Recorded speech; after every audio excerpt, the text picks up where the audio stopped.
So the title came up with Ready Aim Fire. We had a little coffee meeting, figa, as they call it here, with Catherine about a week ago. And we were trying to get that idea how I could help with the expertise. And we came to the conclusion Sweden's a great country for engineering. We have a lot of innovative companies here. Great design, software engineering is amazing. And one thing that she noticed here with a lot of startups, they needed help more to take action, more to get it to the next level. The reason you get into a startup is because you wake up one day or one night you're with a friend or you're thinking yourself and now you think, okay, I have a great idea. I either like this or it's something that the world leans out there. How do we make it into money? How do we make this business happen? So that was the title, came up with Ready, Aim, Fire. It's easy enough to remember. But I wrote here 3 pointers. I wrote Ready, Aim, Fire, then Ready, Fire, Aim. What I'm trying to get to, it's really just to fire. It's almost like a little joke. Like I said, Ready, Aim, Fire is easy to remember. But the idea is for everybody to just take action. You have a great idea.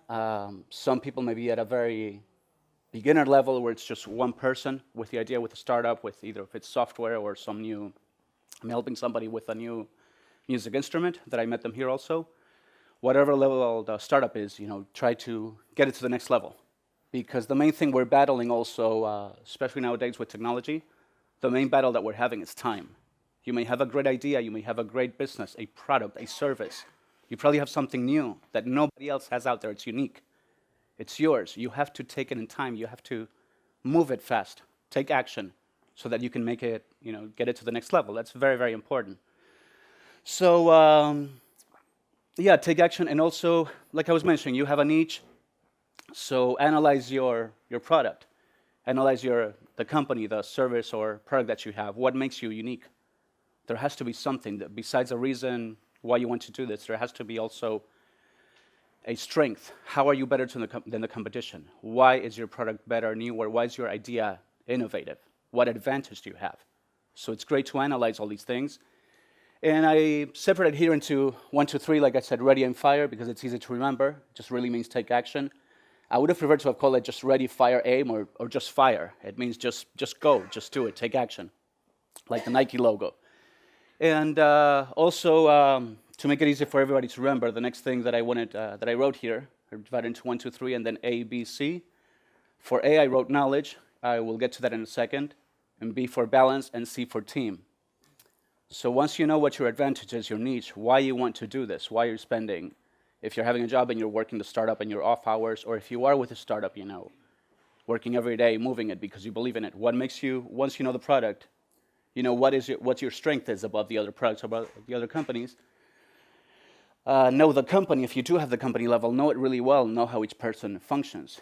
And now in this part, we're getting a little bit more philosophical, but it's the old Greek term of know thyself. It's very, very important as a business leader, as a designer, as an engineer, whatever part it is that you're taking within the product. Very, very important to know yourself internally, know thyself, know how you work, know your strengths, know your weaknesses. Your strengths, that's what took you to this point. That's what makes you believe in yourself and in the product. That is what will take you ahead. We don't want you to fight your strength. That's keep polishing that, keep working that every day. That's why people like you. That's why they trust you. They believe in you. Now, the weaknesses, that's where you get to the balance. When you know yourself well, the weaknesses, I've heard the saying a few times also in business books. In the 4-Hour Work Week, I read it also with Timothy Ferriss. Some people may know him. He's written 3 bestsellers already. Talks about not removing the chinks in your armor. You have your armor, you know your strengths. Go with that. Don't spend time trying to fix, your little weaknesses. If you have it in a team, you know what they are. If you can't change them, find somebody else. That's where you develop the team. So that's why I broke it down. A, knowledge, B, balance, C, team. I'm personally not great with paperwork. Sometimes I enjoy public speaking. I'm being great at sales and marketing. I know my strengths very well. I'm not afraid to talk, to get to the phone, call somebody in Saudi Arabia, in Holland, in the US, in Arkansas, wherever. I don't have a problem. Not everybody has that skill, or not everybody likes doing that. So by learning your weaknesses, that's where you become stronger. If you can't make your weaknesses into a strength, that's where you find others. That's how you've developed your team. That will be your strength. If you're at a company that already has that level, sure, you go, you post ads, you hire people, There's a lot of different services. You get people with the qualities that for what you need to get to the next level.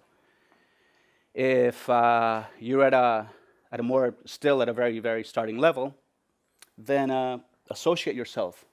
Find out how you can become stronger in that area. If it's something that's useful that you will need, there's plenty of information in YouTube, there's plenty of blogs. There's somebody that may have done something similar. So go ahead and take time to read that. If it's not useful, if it's not something that attracts you to learn it, just go with somebody else, develop a team, develop somebody for sales. Of course, when you have a company, you have the different type of personalities. You have the engineering personality, you have your design team, you have your photographers. Like I said, if you're at a very starting level, find other people, other friends that may want to collaborate with you. There's some people that they may want to help you. They may do your photography for free. They may help you with some things, or you can offer them a part in exchange of the company. There's different ways to work, but don't ever let your weaknesses stop you. Find out how to turn them into strengths. That's what I'm trying to get to with this part. And then I wanted to use a few examples for I know I keep stressing with time, but with time and technology, basically, you have to hurry before somebody else gets it out there in the market and makes it successful. People can have ideas at the same time. It always happens. But with time, I wanted to give an example. I worked for this company about 12 years ago, Smart AVI in Applica. They were based out of Burbank, California. It was a nice job, a nice offer of salary, a nice commission on top. I was hired as a sales director. And when I came in, of course, I came from other sales job. I was expecting to have sales since day one. I know it didn't happen. It was a new company. Great product, but new company. So of course, I went to work day one. Yeah, no sales, but getting to know people. Day two, no sales. Day three, no sales. Day 5, week was up. Day 10, no sales. Starting to get a little bored from a sales point of view. You feel successful if you are generating that income. It was the first job of that type that I had. The owner was very nice, very patient. He said, don't worry, you have it. Just stick with it. When we grow, we will get more people on the team. But yeah, I think it took about 3 months. At the end, I just got a habit of, okay, I have to make the calls. I have to email. I have to fax, get people interested. Nothing was happening. One day, I think 3 months go by, and I got one sale. It was somewhere near $3,000. So of course, I'm very happy. We get the fax, the confirmation, the credit card. I'm really happy now with that. And yeah, I stuck with it. Then probably a few days went by and nothing. Maybe I got one more of 200 or 500. At first you don't realize it's a small trickle, but it starts happening. At some point that those 3 months of no sales and just getting one, now that turned into a weekly routine where I expected 5 clients per week. Now at some point that turned into where I expected 2 to 3, 5 clients per day. Now we went to where on my paycheck, just on the commission side, I was 5,000, 10,000 a month was average, and I was getting more.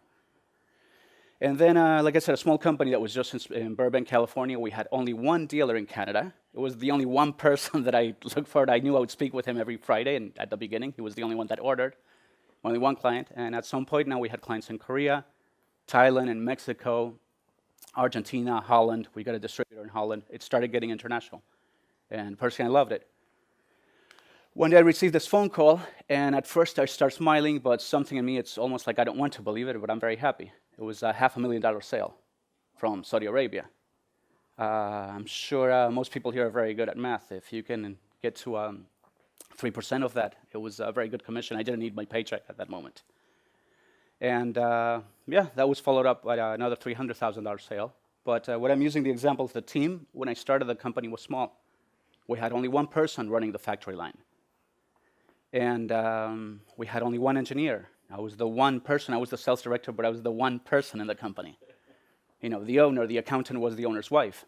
And once it started expanding, that's why I'm using an example of our team. Now we had to start hiring photographers, publishers, somebody to help with the internet, somebody else to help with marketing. We had to hire another secretary that was faster.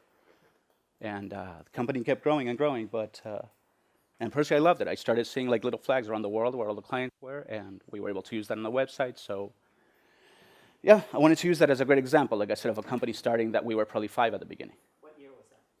That was about 2002 to 2005. It was a good moment of the economy too. So we were doing good. But speaking of economy, thank you for bringing that point. The next example that I'm using to refer as time which I mentioned at the beginning I want everybody to take action here. If you have a great idea, there's a reason you believe in yourself and you believe in the product and the startup that you have. You have to take action. You have to move with time. It moves quick. The next example, gold rush, this was at the opposite. This was at a very bad downturn of the US economy, and it was a worldwide. Everybody got hit. And as a lot of people may know, when the economy goes down, it's an exact opposite. The economy goes down, the dollar goes down, the euro goes down, the gold started going up. This company was made by two friends having dinner, probably a few drinks. The CEO and one more person, they just thought about putting inside shopping malls in the US, which they are pretty much everywhere. Every city has shopping malls. Putting these little places where to buy gold, buy jewelry. They realized it's an unfortunate event. The economy was going down, but they had a great idea at that moment. And again, when I got into the company, they had only 4 locations within the US, and I think 1 in Australia. When I got into it, I was an assistant manager at the 5th location. After about probably 8 months of hard work, it kept growing. We had much more than 100 locations all over the US. We were in every mall. At some point, it got to, I forget if it was 400 or 500 between the US and Australia. It became a very, very big company. At some point, I became in charge of 23 cities, 23 locations. That was a lot of traveling for me, a very successful moment. I mean, good money, good, feeling good also as a business leader, training people, got to have about 100 employees under my supervision, 3 executive assistants, because I was that busy. Like I said, very good moment, a lot of work, but I wanted to use that as an example of time to highlight about taking action, about making the next move always. There's always the next move you have to go and plan for to keep it growing. But these people, they were 4 in the startup. I think if they would have waited 6 months, they would have never had the success they did. Maybe even 2 or 3 months, because at some point when they started growing, they actually got a deal at a national level with Westfield. Westfield is the biggest company in the US that owns all these shopping malls. So you have all these cities, but they're huge. They're a very big company. They own easily over 60% of all the shopping malls in the US. Every city that you go, you see a sign, a symbol, a flag that says Westfield. They got a deal with them that they were the only one allowed to be in all those malls. So like I said, it's all about being there in time. If another company could have grown before them, even by a month of advantage, maybe they wouldn't have had that moment. So yeah, I was using that as an example, but it was a very good business, like I said, at the moment. A lot of money, a lot of daily moving, in the hundreds of thousands of dollars daily on some locations. So again, it's all about timing. So yeah, that's the main part. So I did get to my 1, 2, 3 and ABC. I was trying to make everybody remember. Like I said, the main here, if you're going to take one word, just take fire, take action. That's what it means. ABC, knowledge, know your product, know yourself. Create a balance, know your strengths and your weaknesses. What you cannot cover, don't worry, find somebody else. If you talk to people, ask for help, you'll get it there. And just a quick little extra tip. I wanted to share, I believe a lot in daily habits. Exercising, eating well, it's part of being happy. One thing I wrote here, T10, G3, I like to put things simple to remember for everybody when possible. I do this every morning when I get up, and I don't do it on the computer. I do it before I turn the Wi-Fi on the computer or the iPhone because it will get me distracted. I call it the T10, G3. I try to write my top 10 goals every single day. I didn't make that up, and Tony Robbins does it, a lot of business people, they do that. If it's not every day, try it. Try it at least 3 times a week. It will keep you in check. You will notice that the first 3 goals will always be there. Those are the big ones, the ones you're really inspired about, the ones you really want in life. Eventually, you will knock those out. They're hard, but you will knock them out. You will feel very proud of yourself, and they will get replaced by another big one. The other 7 will move around, but it doesn't matter. The main thing is you're getting those top 10. And the G3, be grateful every day. You're alive. You have 2 legs. You can walk. You can get up without anybody's help. You can bathe. You have food. You have a house. That's already a lot. You're already ahead of a lot of people in the world. So be grateful for what you have every day. It will make you feel rich. So that's the main part. I hope somebody has help you gather ideas from that, at least something that can help you. Okay? Thank you.